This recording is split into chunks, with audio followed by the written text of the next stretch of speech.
মিষ্টি এই যে দেখো এই যে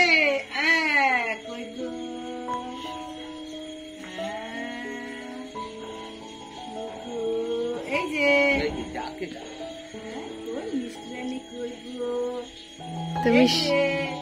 তো মিষ্টি এখন সকালবেলায় ঘুম থেকে উঠে এই যে দাদা ঠাম্মার সাথে রোদ পোহাচ্ছে, তাই তো মাম্মা? ভাল লাগছে?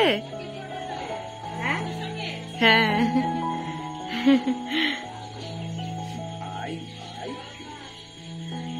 ভাল লাগছে?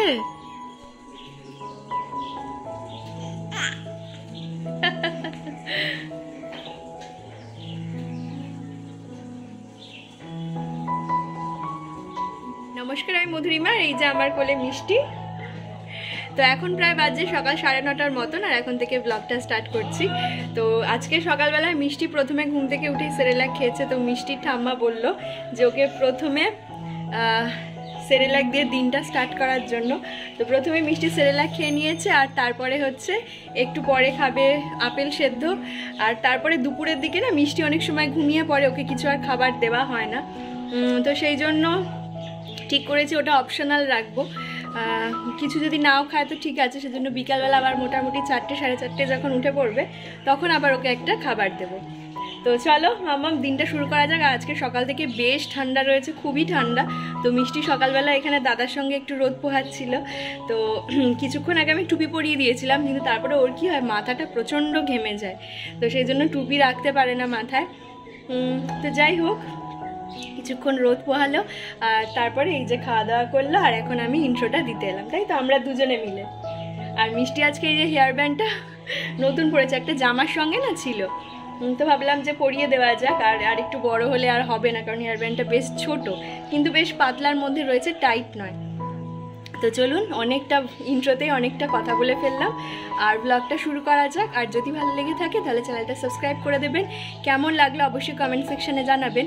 আর আপনার করে একটা লাইক, মাম্মাম দাঁড়াও, আপনার করে একটা লাইক আমাকে নেক্সট ভিডিও বানাতে অনেক অনেক বেশি মোটিভেট করে। মিষ্টির জন্য বড় বড় কাঁথাগুলো বানানোর পরে আর সেরকমভাবে ওর জামা কাপড় হাতে আর কাচা হয় না। তো আজকে ওয়াশিং মেশিনে ওর সমস্ত জামা কাপড়গুলো দিয়ে দিয়েছি, সাথে কাঁথাগুলো। অনেক দিন পরে আবার আপনাদের সঙ্গে ভিডিও শেয়ার করছি, মাঝে দুদিন বাদ দেওয়া ছিল।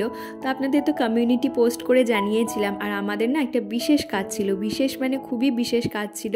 তো সেগুলো সব কিছু আপনাদেরকে পরে ডিটেলসে বলবো, আশা করছি নেক্সট ব্লগে বা তার পরের ব্লগে আপনাদের সঙ্গে শেয়ার করতেই পারবো। আর কাজগুলো এতটাই ইম্পর্টেন্ট ছিল যে মাথা ঠান্ডা না করে যদি কাজগুলো করতাম, আর এদিকে ভিডিওরও একটা তাড়াহুড়ো থাকতো, তো তাহলে খুব মুশকিল হতো।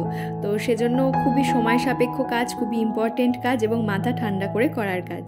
তো যাই হোক, এখানে ওয়াশিং মেশিনে সমস্ত জামা কাপড়গুলো দিয়ে দিলাম, আর তারপর এদিকে একদিকে মিষ্টির জল গরম বসিয়েছি, আর একদিকে হচ্ছে দুধ। সকালেই যেহেতু মিষ্টির গরম জলটা করে রাখি, সেজন্য খুব সুবিধা হয়। আর তাছাড়া যখন ওকে সেরেলাক করে খাওয়াই, তখনই যদি গরম জলটা করতে যাই তাহলে জলটাও সেরকমভাবে ফোটানো হয় না, আর গরম জলের মধ্যে সাথে সাথে সেরেলাকটা দিয়ে দেওয়াটাও ঠিক হবে না। তো সেজন্য আমি আগে থেকেই গরম জলটা করে কমপ্লিট করে রেখে দিই। তো ম্যাডাম একটুখানি দোলনায় ছিল, আর তারপর ঘুমিয়ে পড়েছে।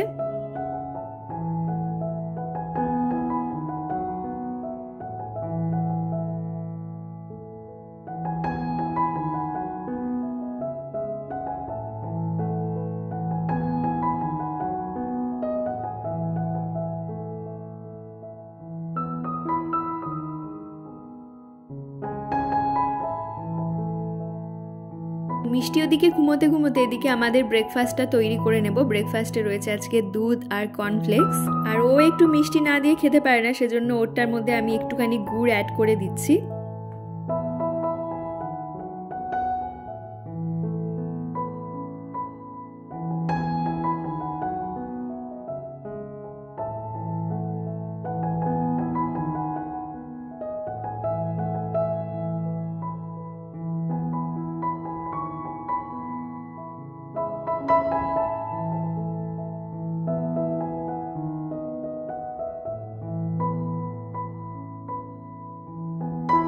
এরপর এখানে মিষ্টির আপেল সেদ্ধটা বসিয়ে দিচ্ছি।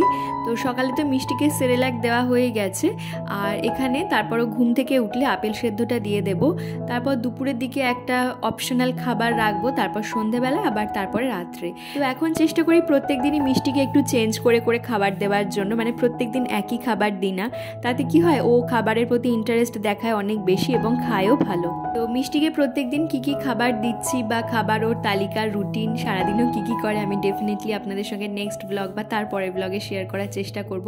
আসলে এত কাজের মধ্যে আর হচ্ছে না সেইভাবে ভিডিও করা, তো যতটা পারছি করে আপনাদের সঙ্গে শেয়ার করার চেষ্টা করছি। তো আজকে বারান্দায় নিয়ে যখন মিষ্টিকে দাঁড়িয়ে আছি, একটা কথা খুব মনে পড়ছে আগের বছরের।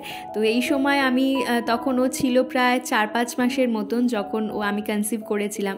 তো ওকে নিয়ে আমি বসে থাকতাম, তখনও ভিজিবল ছিল না, এখনও ভিজিবল। তাই ভাবছিলাম আগের বছরের দিনগুলো যেরকম সুন্দর ছিল, ওকে দেখার একটা উৎসাহ ছিল, আর এবছরের দিনগুলো তার থেকে অনেক অনেক বেশি সুন্দর।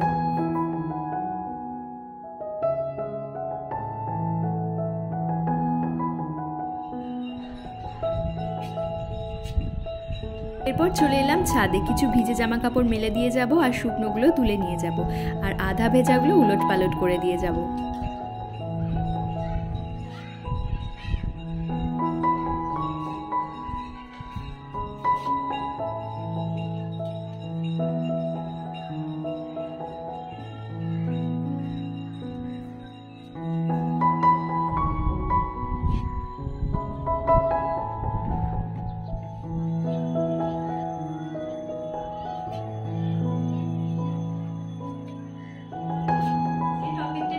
টাইটেলটা দেওয়া, সেই টপিকটা নিয়ে এখন একটু কথা বলতে চাইবো। যে মিষ্টির চোখে প্রথমে একটু সমস্যা ছিল, মানে ওর একদম মানে যখন ওকে প্রথম বের করে দেখানো হলো তখন ওর একটা চোখ বন্ধ ছিল। আমাকে যখন প্রথম দেখানো হয়েছিল, তো আমি তো বলছিলাম না যে ও তখনও আমার সঙ্গে জুড়ে ছিল, আম্বিলিকাল কর্ডটা তখনও কাটা হয়নি। তো সেই অবস্থায় ওকে দেখানো হয়েছিল, তখনও ভীষণ কাঁদছিল। তো কাঁদছিল যখন অটোমেটিক ওর চোখটা বন্ধ ছিল। তো আমি সেটা কিছু খেয়াল করিনি, কিন্তু তারপর যখন ওকে বাড়ির লোককে, ওর বাবাকে বের করে দেখানো হলো, ওর তখনই ওর বাবা বলেছিল ওর একটা চোখ বন্ধ ছিল। তো যাই হোক, আস্তে আস্তে আর একটা চোখ খোলার চেষ্টা করছিল। তো নার্সিংহোমের কয়েকটা ভিডিও বা ফটো আপনাদেরকে দেখাতে চাইবো একটুখানি স্ক্রিনে। যে ওর প্রায় সময় দেখতাম একটা চোখ বন্ধ হয়ে যাচ্ছে। তো ডক্টরকে জিজ্ঞেস করেছিলাম, ডক্টর বলেছেন এটা নিয়ে চিন্তা করার কিছু নেই, হয় এটা ঠিক হয়ে যাবে, না হয় পরবর্তী ক্ষেত্রে এটা ওর অপারেশন করতে হতে পারে। তো তারপরে বাড়িতে আসার পরে এরকম আস্তে আস্তে দিন যেতে থাকলো। তো অটোমেটিক না ওর চোখ দিয়ে জল বেরাতো, সবসময় জল বেরাতো এবং চোখে পিছুটি ভরে যেত একদম। তো তারপরে আমি জানতে পারলাম ছোটবেলায় নাকি ওর বাবারও এরকম ছিল। ওর হয়েছিল, মিষ্টি হয়েছিল ডান চোখে, আর ওর বাবার হচ্ছে বাঁ চোখে। তো মিষ্টির বাবারও এরকম ছিল আমার হাজবেন্ডের। তো সেক্ষেত্রে ওকে কিছুই সেরকম প্রবলেমের মধ্যে পড়তে হয়নি। মোটামুটি 3-4 যখন পড়তো তখন একটা ডক্টর দেখানোর পরে তারপর আস্তে আস্তে সেই সমস্যাটা সেরে উঠেছিল। কিন্তু তারপরে আমি যখন অনেক ডক্টরের সঙ্গে কনসাল্ট করলাম, তারপরে বাড়িতে দিদির সঙ্গেও আমি কনসাল্ট করেছি। দিদি প্রথমে দিদি একটা এক্সারসাইজ দেখিয়েছিল যে তুই এই এক্সারসাইজটা করা, যে ঠিক হয়ে যাবে, এক্সারসাইজ করিয়ে ঠিক হয়ে যাবে, আর যদি না ঠিক হয় তাহলে পরে আবার দেখা যাবে পরে কি হয়। তো 6 মাস আপাতত কোনো কিছুই করার নেই। 6 মাস হয়ে যাওয়ার পরে তারপর ওকে একজন আই স্পেশালিস্টের কাছে নিয়ে যাওয়া হবে। তো দিদি যেরকম এক্সারসাইজটা দেখিয়ে দিয়েছিল, তো সেটাই আমি করাতাম। প্লাস যখন মিষ্টির মানে যখন হয়েছিল সেই সময় যিনি আর কি চাইল্ড স্পেশালিস্ট হিসাবে ছিলেন, ডক্টর অমিতা সিনহা মন্ডল, তো ওনার কাছেও নিয়ে গিয়েছিলাম। তিনিও একই এক্সারসাইজ দেখিয়েছেন। প্লাস মিষ্টি এখন যার কাছ থেকে ভ্যাকসিন নেয়, ডক্টর পার্থপ্রতিম হালদার, তিনিও একই এক্সারসাইজ দেখিয়েছিলেন। তো এই 3টে ডক্টর একই রকম এক্সারসাইজ দেখানোর পরে ওটাই আমি কন্টিনিউ করতাম। তো দিদি বলতো যে দিনে অন্তত 6 থেকে 7 বার এক্সারসাইজটা করিয়ে দেওয়ার জন্য। তো এক্সারসাইজটা হচ্ছে অনেকটা এইরকম, মানে মিষ্টির যেহেতু ডান চোখটা হতো, তো ডান চোখের এই সাইড দিয়ে এরকম ভাবে আস্তে আস্তে আস্তে আস্তে একটা এক্সারসাইজ করিয়ে দিতে হতো, মানে একদম হালকা হাতে এরকম, বা এইভাবে আস্তে আস্তে করে নামিয়ে দেওয়া, এইভাবে আমি করতাম। তো আমি তো সেটা নিয়ে ভীষণ চিন্তায় ছিলাম। মিষ্টির চোখে সব সময় জল পড়তো, মানে বাড়ির প্রত্যেকটা মানুষই চিন্তা করতো। ওর ঠাকুমা দাদু বলতো আহারে বাচ্চাটার চোখ থেকে এরকম ভাবে জল পড়ে। আমার মন তো খুবই টেনশন করতো। যে কি হবে। তো মানে 6 মাস না হওয়া অবধি কিছু করার ছিল না, 6 মাস আমাদেরকে ওয়েট করতেই হতো। কিন্তু তারপরে এক্সারসাইজটা করানোর পরে আস্তে আস্তে দেখতাম যে চোখের জল পড়াটা একটু কমতো, তারপর পিছুটি কাটতো। তো একটু মিষ্টির ছবিগুলো আমি স্ক্রিনে দেখাচ্ছি বা দেখাতে চাইবো। দেখতেই পাচ্ছেন ওর চোখটা মাঝে মাঝে ফুলে থাকতো। তো স্বাভাবিক, একটা বাচ্চার যদি কোনো রকম শারীরিক সমস্যা হয় বাবা মা কতটা চিন্তা করে, তাই ভীষণ টেনসড ছিলাম। কিন্তু তারপর আস্তে আস্তে মা কালীকে ডাকতাম আমি যে ওর যাতে এই প্রবলেমটা ঠিক হয়ে যায়। কিন্তু এক্সারসাইজগুলো ভীষণ কাজে এসেছিল। তারপর আস্তে আস্তে মিষ্টির চোখ ঠিক হয়ে গেছে এবং এখন একদম পুরোপুরি সুস্থ আছে। ওটা আসলে ছিল কি যে আমি তো মেডিকেল পার্সন নই, একদমই বলতে পারবো না, মানে ডাক্তারদের মুখ থেকে শোনা বা দিদির মুখ থেকে শোনা যেটুকু সেটুকুই বলতে চাইবো। তো ব্রেনের থেকে একটা মানে কিছু, এটা আমাদের চোখের সঙ্গে অ্যাটাচ থাকে, তো সেই জায়গাটা স্পেসটা হচ্ছে মিষ্টির কম ছিল সেই সময়। তো এক্সারসাইজ করে করে সেটা বাড়ানো, মানে ঠিকঠাক মানে একদম নর্মাল পজিশনে আনা হয়েছে। তো যতক্ষণ না ওটা একদম ক্লিয়ার হয়ে যাচ্ছে বা ওই জায়গাটা খুলে যাচ্ছে ততক্ষণ অবধি ওই রকম জল পড়া বা এরকম। আজকে বলার উদ্দেশ্য এইটাই যে আমি মিষ্টির চাইল্ড স্পেশালিস্টের কাছ থেকে শুনেছিলাম যে অনেক বাচ্চারই এরকম হয়ে থাকে, যেরকম মিষ্টির বাবারও হয়েছিল এবং মিষ্টিরও হয়েছিল, এরকম অনেক বাচ্চারই হয়ে থাকে। চোখের ভিতরের একটা সমস্যা, তো এটা সময় যত যাবে তত আস্তে আস্তে ঠিক হয়ে যায়। তাহলে ভিডিওটা দেখতে দেখতে যারা একদম শেষ অবধি চলে এলেন, আশা রাখবো ভিডিওটা হয়তো তাদের একটু হলেও ভালো লেগেছে। আর যদি ভালো লেগে থাকে তাহলে চ্যানেলটা সাবস্ক্রাইব করে নিতে ভুলবেন না। আর কেমন লাগলো অবশ্যই কিন্তু কমেন্ট সেকশনে জানাবেন। আর আপনার করা একটা লাইক আমাকে নেক্সট ভিডিও বানাতে অনেক অনেক বেশি মোটিভেট করে। তাহলে আজকের ভিডিওটা এখানেই শেষ করছি, ফিরবো নতুন ভিডিও নিয়ে। ভালো থাকবেন, সুস্থ থাকবেন, ধন্যবাদ।